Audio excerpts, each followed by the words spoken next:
Good evening, and how are you today? 6th of August 2026. Hope you're doing well. Got another day of Bible study, second Thursday running, as I planned it. Bit later than I was last time though, but what's time between friends? Right, just a welcome to everybody.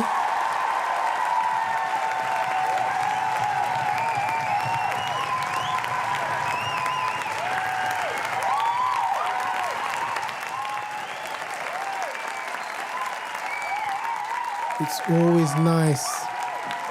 Isn't life great? Isn't life fantastic?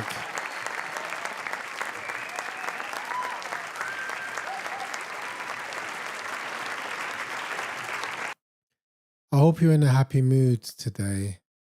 And if you aren't, I hope these words of the Lord that we're about to share will bring happiness and joy into your life. It's Leviticus. It's about the old law in the Old Testament. Okay? Difficult in a way to jazz things up with this part of the Bible. But like I said, it's worth reading. It's worth understanding what the Lord said to his chosen people. And despite this law being in the Old Testament, and it kind of being superseded, but in a way it still applies.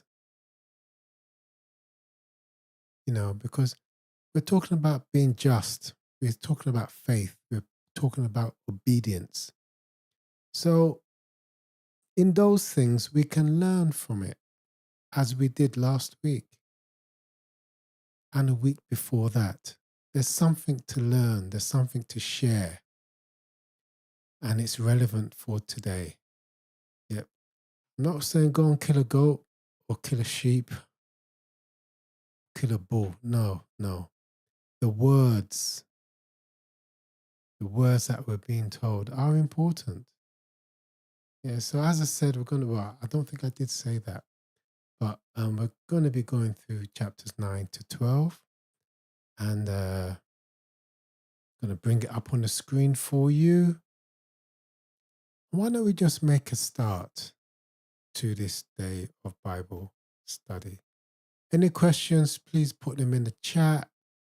We're doing Bible study here, so let's kind of focus on the Bible. I'm on Twitch, I'm on YouTube, and I'm on Rumble.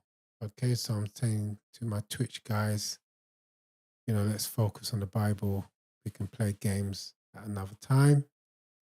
All right, but any questions, I'm more than happy to take them now or at some later point. You can always email me if you so desire. Right, so why don't we just kick off with chapter 9 of Leviticus.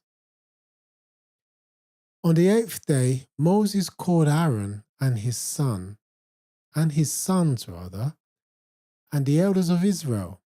And he said to Aaron, take for yourself a bull calf for a sin offering and a ram for a burnt offering, both without blemish, and offer them before the Lord.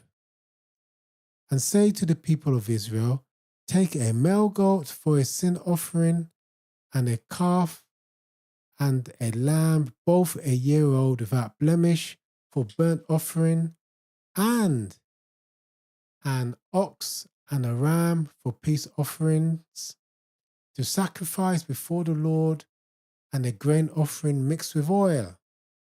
For today the Lord will appear to you. And they brought what Moses commanded in front of the tent of meeting. And all the congregation drew near and stood before the Lord. And Moses said, this is a thing that the Lord commanded you to do, that the glory of the Lord may appear to you.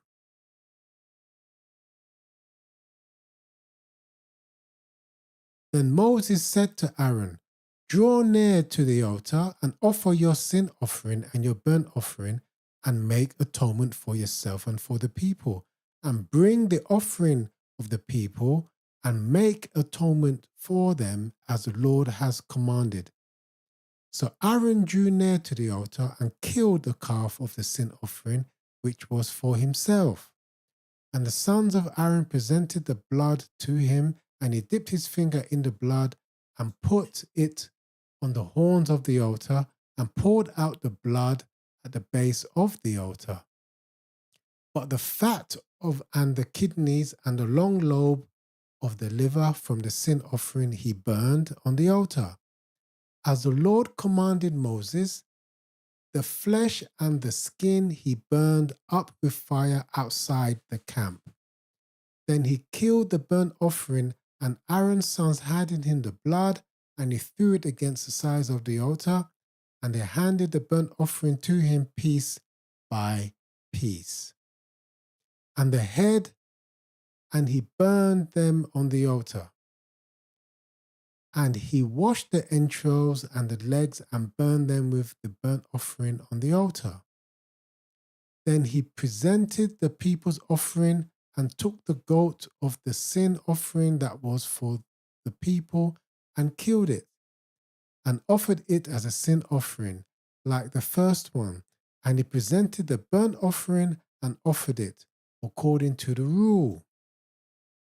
And he presented the grain offering, took a handful of it and burned it on the altar, besides the burnt offering of the morning.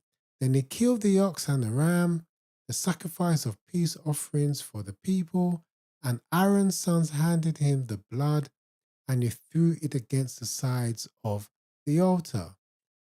But the fat pieces of the ox and of the ram, the fat tail, and that which covers the entrails and the kidneys and the long lobe of the liver, they put the fat pieces on the breast, and he burned the fat pieces on the altar. But the breast and the right thigh Aaron waved for a wave offering before the Lord as Moses commanded. Then Aaron lifted up his hands towards the people and blessed them, and he came down from offering the sin offering and the burnt offering and the peace offerings. Moses and Aaron went into the tent of meeting, and they came out. And when they came out, they blessed the people, and the glory of the Lord appeared to all the people. And fire came out from before the Lord and consumed the burnt offering and the pieces of fat on the altar. And when all the people saw it, they shouted and fell on their faces.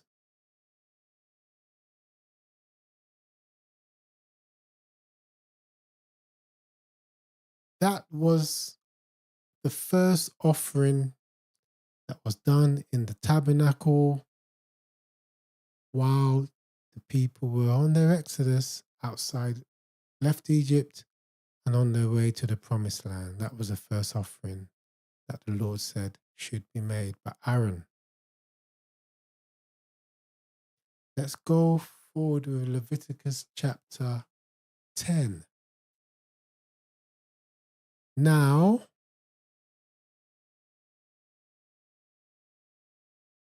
Nadab and Abihu, the sons of Aaron, each took his censer and put a fire in it and laid incense on it and offered unauthorized fire before the Lord, which he had not commanded them. And fire came out from before the Lord and consumed them, and they died before the Lord. Then Moses said to Aaron, "This is what the Lord has said among those who are near him. I will be sanctified before all the people. I will be glorified." And Aaron held his peace. I think, well, I didn't really mention this last week, but I did say that the Lord gave specific instructions which must be followed regarding the sacrifices and the conduct around the altars.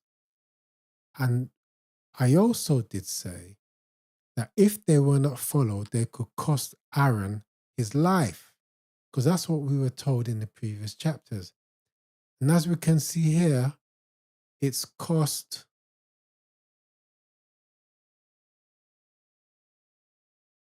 Nadab and Abihu the sons of Aaron, their lives. All right, we did mention this last week. So, as I said, it's good to know the instructions and to follow them. Okay, because they were warned. Verse 11. And Moses called Mishael and Elzaphan, the sons of Uzziel, the uncle of Aaron, and said to them, Come near, carry your brothers away from the front of the sanctuary and out of the camp. So they came near and carried them in their coats out of the camp, and Moses had said, as Moses had said. And Moses said to Aaron and Eleazar and Ithamar, his sons, Do not let the hair of your heads hang loose, and do not tear your clothes, lest you die. Wrath come upon all the congregation, but let your brothers, the whole house of Israel, bewail the burning that the Lord had kindled. And do not go outside the entrance of the tent of meeting, lest you die. For the anointing oil of the Lord is upon you. And they did according to the word of Moses. And the Lord spoke to Aaron, saying, Drink no wine or strong drink, you or your sons with you, when you go into the tent of meeting, lest you die. It shall be a statute forever throughout your generations.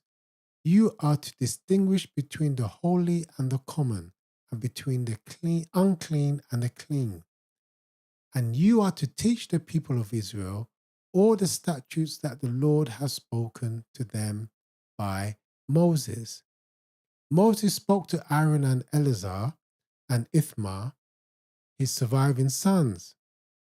Take the grain offering that is left of the Lord's food offerings and eat it unleavened besides the altar, for it is most holy. You shall eat it in a holy place, because it is your due and your son's due from the Lord's food offerings, for so I am commanded. But the breast that is waved and the thigh that is contributed, you shall eat in a clean place, you and your sons and your daughters with you. For they, just going to head there, for they,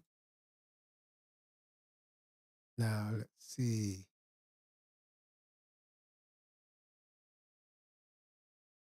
For they are given as your due and your sons' due from the sacrifices of the peace offerings to the people of Israel. The thigh that is contributed and the breast that is waved, they shall bring with the food offerings of the fat pieces to wave for a wave offering before the Lord, and it shall be yours, and your sons with you are due forever, as the Lord has commanded. Now Moses diligently inquired about the goat of the sin offering, and has been given to you, that you may bear the iniquity of the congregation, to make atonement for them before the Lord. Behold, its blood was not brought into the inner part of the sanctuary. You certainly ought to have eaten it in the sanctuary, as I commanded.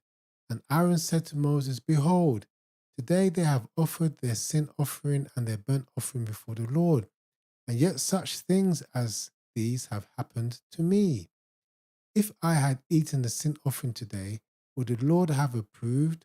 And when Moses heard that, he approved. Chapter 11. And the Lord spoke to Moses and Aaron, saying to them, Speak to the people of Israel, saying, These are the living things that you may eat among all the animals that are on the earth, whatever part of the hoof and is cloven footed and choose the cud among the animals you may eat. Nevertheless, among those that chew the cud or part the hoof, you shall not eat these. The camel, because it chews the cud but does not part the hoof, is unclean to you.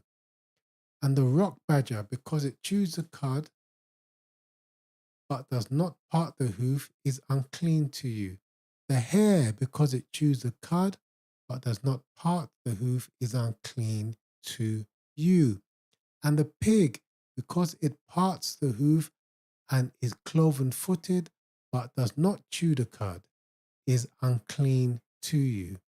You shall not eat any of their flesh, and you shall not touch their carcasses. They are unclean to you. These you may eat of all that are in the waters. Everything in the waters that has fins and scales, whether in the seas or in the rivers, you may eat. But anything in the seas or the rivers that does not have fins and scales, of the swarming creatures in the waters, and of the living creatures that are in the waters, is detestable to you. You shall regard them as detestable. You shall not eat any of their flesh, and you shall detest their carcasses. Everything in the water that does not have fins and scales is detestable to you. And these you shall detest among the birds. They shall not be eaten, they are detestable. The eagle, the bearded vulture, the black vulture, the kite, the falcon of any kind, every raven of any kind, the ostrich, the nighthawk, the seagull, the hawk of any kind, the little owl, the cormorant, the short-eared owl, the barn owl, the tawny owl, the carrion vulture, the stork, the heron of any kind, the hoopoe, and the bat. All winged insects that go on all fours are detestable to you. Yet among the winged insects that go on all fours, you may eat those that have joined legs above their feet, with which to hop on the ground. Of them you may eat the locust of any kind, the bold locust of any kind, the cricket of any kind, the grasshopper of any kind, but all other winged insects that have 4 feet are detestable to you. And by these you shall become unclean. Whoever touches their carcasses shall be unclean until the evening, and whoever carries any part of their carcass shall wash his clothes and be unclean until the evening. Every animal that parts the hoof but is not cloven footed or does not chew the cud is unclean to you.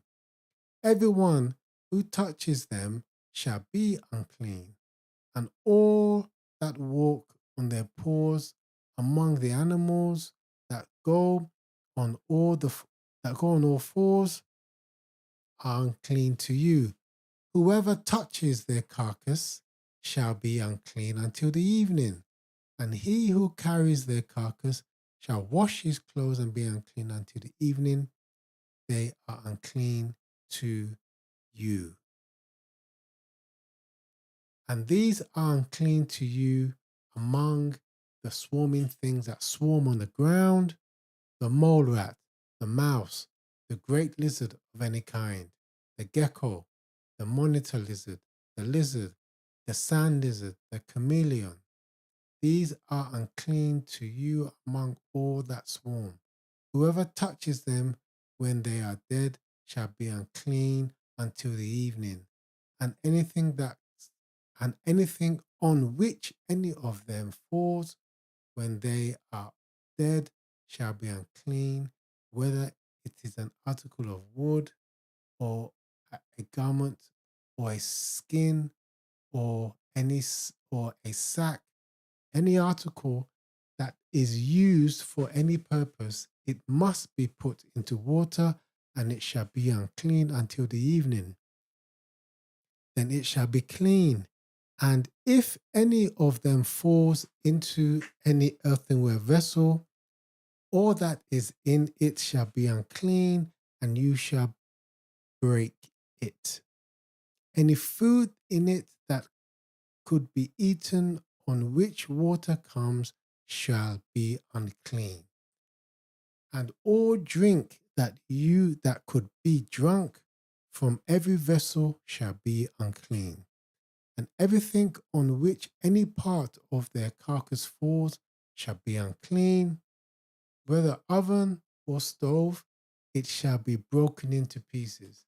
They are unclean and shall remain unclean to you. Nevertheless, a spring or a cistern holding water shall be clean, but whoever touches a carcass in them shall be unclean. And if any part of their carcass falls upon any seed, grain that is to be sown, it is clean. But if water is put on the seed and any part of their carcass falls on it, it is unclean to you. And if any animal which you may eat dies, whoever touches its carcass shall be unclean until the evening. And whoever eats of its carcass shall wash his clothes and be unclean until the evening. And whoever carries the carcass shall wash his clothes and be unclean until the evening. Every swarming thing that swarms on the ground is detestable. It shall not be eaten. Whatever goes in on its belly, and whatever goes on all fours, or whatever has many feet, any swarming thing that swarms on the ground, you shall not eat. For they are detestable. You shall not make yourself detestable with any swarming thing that swarms, and you shall not defile yourselves with them and become unclean through them. For I am the Lord your God. Consecrate yourselves, therefore, and be holy, for I am holy. You shall not defile yourselves with any swarming thing that crawls on the ground. For I am the Lord who brought you up out of the land of Egypt to be your God. You shall therefore be holy, for I am holy.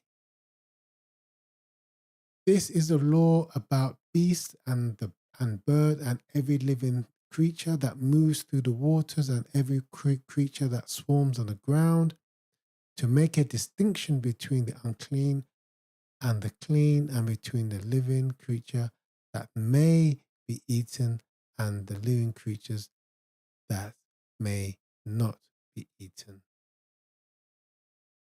Some interesting takeaways there. I think for me, it's about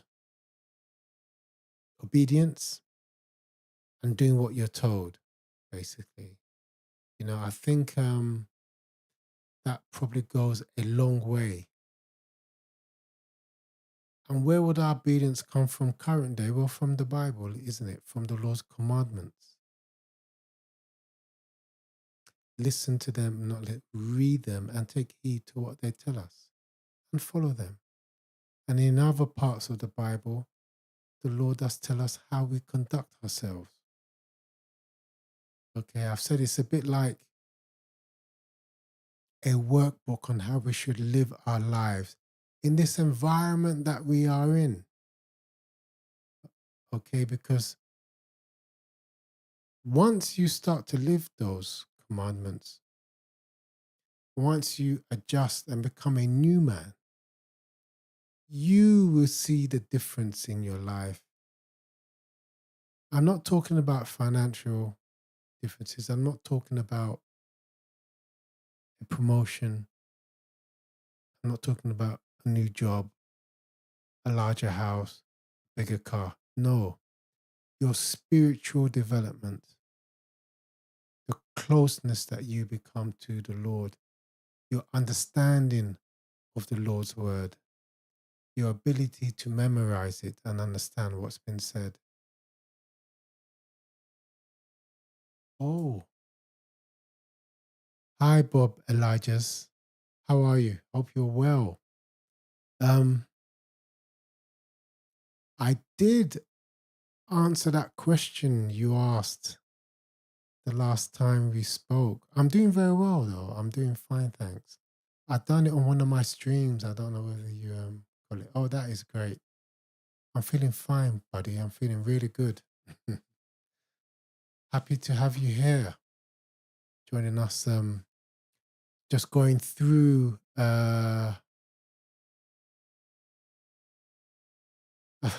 Leviticus.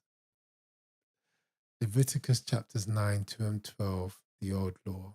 Yeah, just going through that. It's good to see you. Good to see you.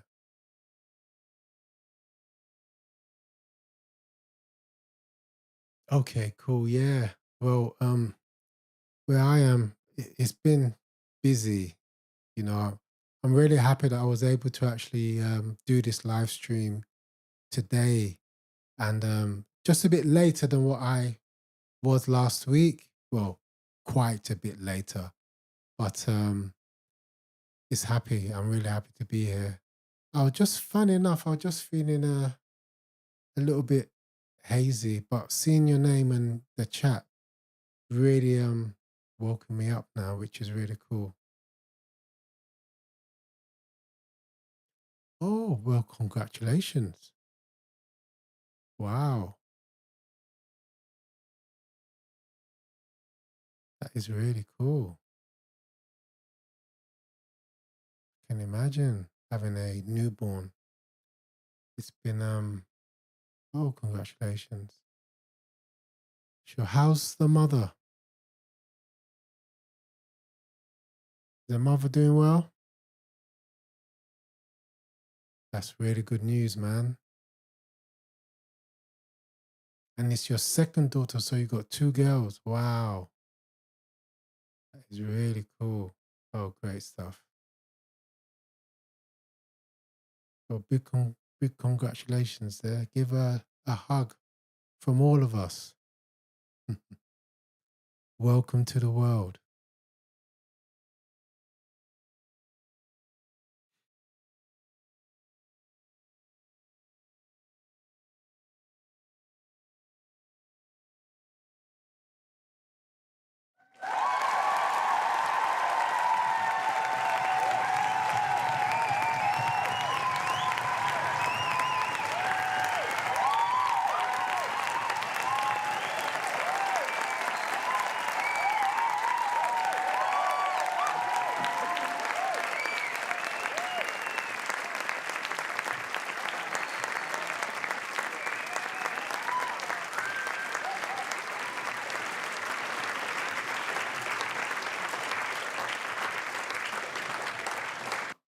That's a big congratulations for me there.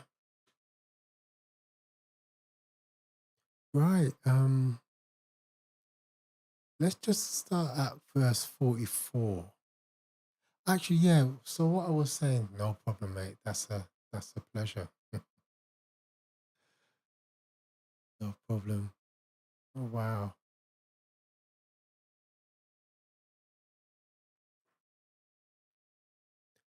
Verse 44.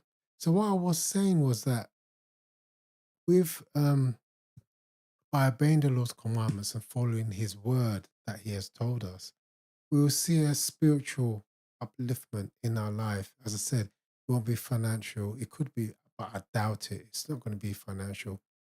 It's a spiritual thing over time. Okay. And that just gives one the boost for life and everything else. Okay. So it's it's important. So as I said, even though these rules are in the Old Testament and kind of superseded by what we've been told in the New Testament, they're still relevant today. It's still good to know them. That's why I said rather than not reading it, So one should dedicate some time and just go through it and take it from there. Verse 44, for I am the Lord your God. Consecrate yourself, therefore, and be holy, for I am holy. You shall not defile yourselves with any swarming thing that crawls on the ground. For I am the Lord who brought you up out of the land of Egypt to be your God. You shall therefore be holy, for I am holy. This is the law about the beast and the bird and every living creature that moves through the waters and every creature that swarms on the ground, to make a distinction between the unclean and the clean, and between the living creature that may be eaten and the living creature that may not be eaten.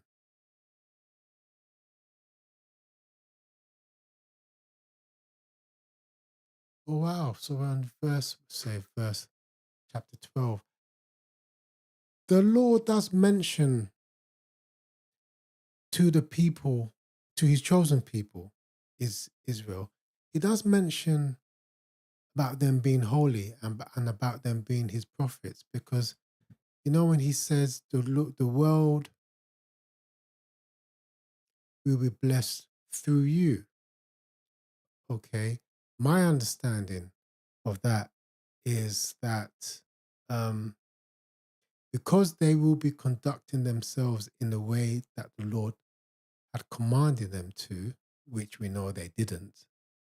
But if they did, my assumption is that their neighbors and other nations will notice their behavior and will notice their advancement and will notice all the good things that come out of Israel.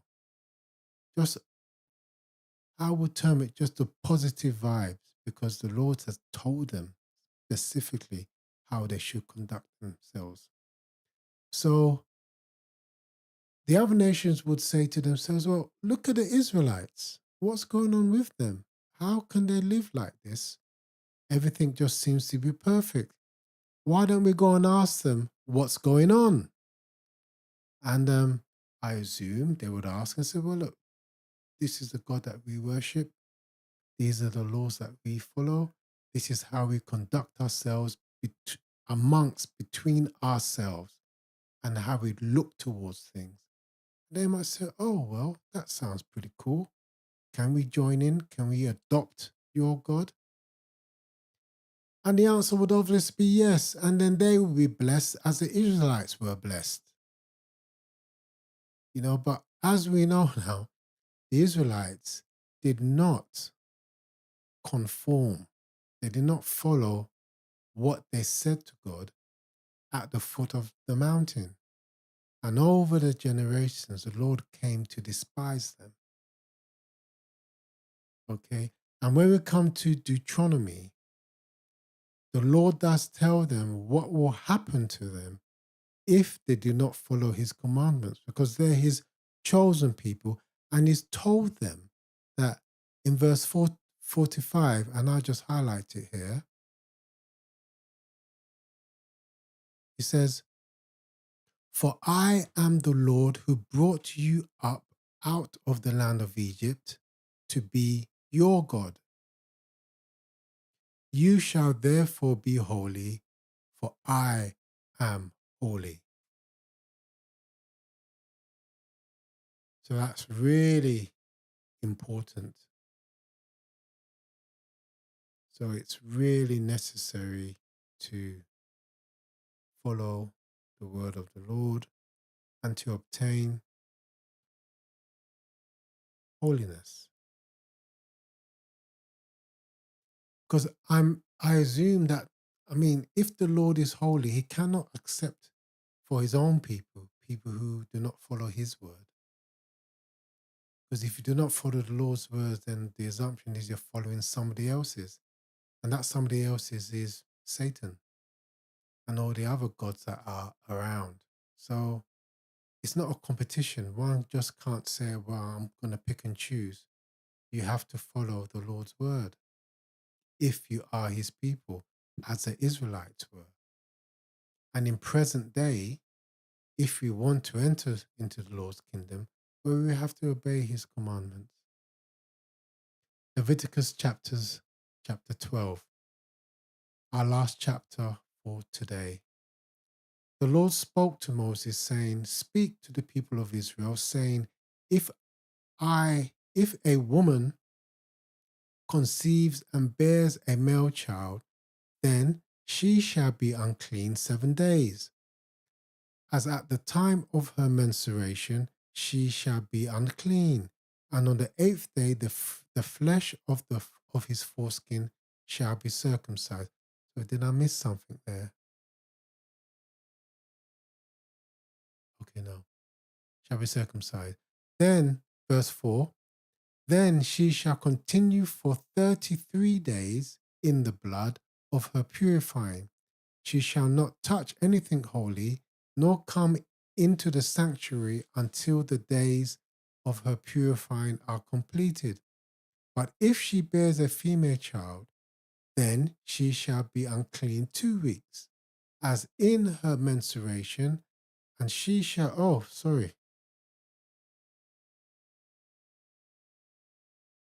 I apologize for that. On verse number 5. But if she bears a female child, then she shall be unclean 2 weeks, as in her menstruation, and she shall continue in the blood of purifying for 66 days. And when the days of her purifying are completed, whether for a son or for a daughter, she shall bring to the priest at the entrance of the tent of the meeting of a lamb a year old for a burnt offering, and a pigeon or a turtle dove for a sin offering. And he shall offer it before the Lord and make atonement for her. Then she shall be clean from the flow of her blood. This is the law for her who bears a child, either male or female. And if she cannot afford a lamb, then she shall take 2 turtle doves or 2 pigeons, one for a burnt offering and the other for a sin offering, and the priest shall make atonement for her, and she shall be clean. Oh, that was a short one. Great, that was interesting. Not much to add there, but I think it's interesting and it's pretty clear what they were doing, what the woman had to do when she bore a child, be that child male or female. Um, where am I? Cool. Well, I'm actually looking forward to reading further into Leviticus, because I think, as I said earlier on, and I don't want to repeat myself, but there's a lot that we can pick up here. There's a lot, especially with Aaron's sons losing their lives, and especially with how the Lord expects his people to be holy, because he is holy. Okay, so it's for me, those are the 2 takeaways for that I benefited from this reading today. So I'd like to thank you for joining me on today's stream, and I'd like to wish you the very best of the rest of the day. And Bob Elijah, if you're still with me, thank you so much for joining, and I wish you lots of joy with your daughter. Take care now. I look forward to speaking to you all soon. Good night.